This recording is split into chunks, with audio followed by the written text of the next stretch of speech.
శుభోదయం అండి అందరికీ. ఈరోజు శుభ ఆదివారము, మార్గశిర మాసము. రెండు ముఖ్యమైన శ్లోకాలు భగవద్గీత నుంచి మనము చదువుకుందాము. ఈ శ్లోకాలు చదివితే దానివల్ల వచ్చే లాభం ధనయోగం అండి. భగవద్గీతలోనే తెలుపబడి ఉంది.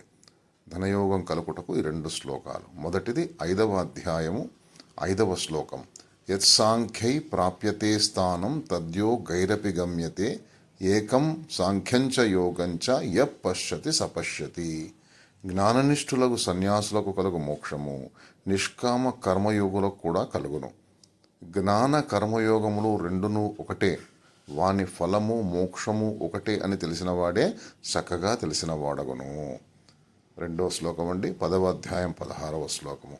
వక్తుమర్హస్సేషేణ దివ్యా ఆత్మ విభూతయ యాభిర్విభూతిర్లోక నిమాంస్త్వం వ్యాప్త తిష్టసి.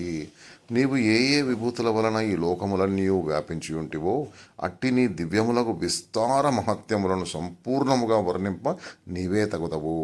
ఈ రెండు శ్లోకాలను చదువుకోండి, క్షేమంగా లాభంగా ఉండండి. ఓం నమో భగవతే వాసుదేవాయ.